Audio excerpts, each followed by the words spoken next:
এই আমদে, জানিস আমি কে? জানিস আমি কে? নরসিংহ প্রসাদ সেন শর্মা। নারু নারু। পাইপুরি বাবু, এখানে খেলবেন না, সাহেবরা জানতে পারলে ঘর বাড়ি সব জ্বালিয়ে দেবে। না কিরে, লেখাপড়া শিখবি?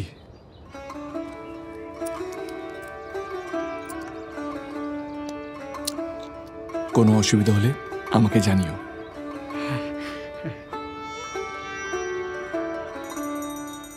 ঠাকুরমশাই, এবার কিন্তু অনেক দিন পরে এলেন। নগেন এসছে।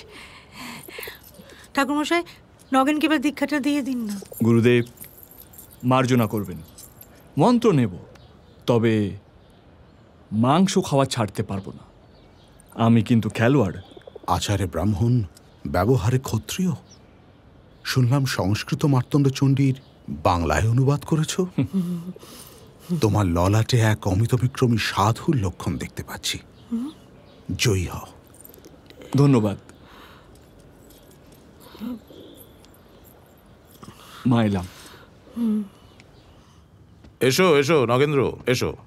দেখো, তোমার বাবা মেডিকেল কলেজের মেডিসিন বিভাগের সর্বপ্রথম ফ্যাকাল্টি অফ ডিন মনোনীত হয়েছেন। আর তোমার খুড়ামশাই অন্যায়ের প্রতিবাদ করে সংস্কৃত কলেজের অধ্যক্ষ পদে ইস্তফা দিয়েছেন। প্রতিবাদ আমাদের সর্বাধিকারী পরিবারের রক্তে নগেন্দ্র। রেঙ্গুনে তোমার বাবার প্রতিপত্তির কারণে 50 জন নিরপরাধ ভারতীয়র ফাঁসির হুকুম রদ করতে বাধ্য হয়েছিল ইংরেজরা। কোনো যুক্তি নেই, অর্থ নেই, যা প্রাণ চায় তাই করে যাচ্ছে। বিচার ব্যবস্থাও তাদেরই হাতে। প্রতিবাদ করেছ, ব্যাস, ময়দান থেকে বাদ। আর সে ময়দানে তো পা দেবারও জো নেই। সেখানে পা দিলেও তো ইংরেজদের চাবুক খেতে হয় ভারতীয়দের। তার উপর নগেন্দ্রকে তো শুনলাম ইংরেজদের ভয় কেউ খেলার মাঠই দিচ্ছে না। নগেন্দ্র, এক অসম্ভব লড়াই লড়ছো তুমি।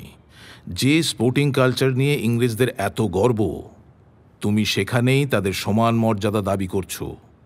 বুদ্ধিমান জাতি তো, ওরা জানে যে খেলার মাঠে শাসক আর শোষিতের ব্যবধানটা ঘুচে যায়। বারবার হেরে যাওয়া কোটি কোটি মানুষের একটা দেশ একবার যদি জেতার স্বাদ পায়, তাহলে হাতে গোনা কটা ইংরেজের এই সিংহাসন টলমল হলেও হতে পারে। এগিয়ে যাও। কিন্তু দাদা, এগিয়ে যাবেটা কোথায়? সমকক্ষ হতে গেলেও তো সম্মুখ সমর চাই। ভারতবর্ষে তো ফুটবলের কোনো প্রতিযোগিতাই নেই। শুনছিলাম আগামী বছর ডুরান্ড কাপ বলে একটি প্রতিযোগিতা শুরু করার কথা ভাবছে ওরা।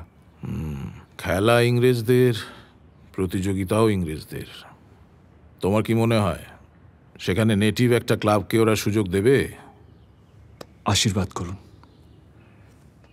সেই সুযোগটা যেন ছিনিয়ে নিতে পারি।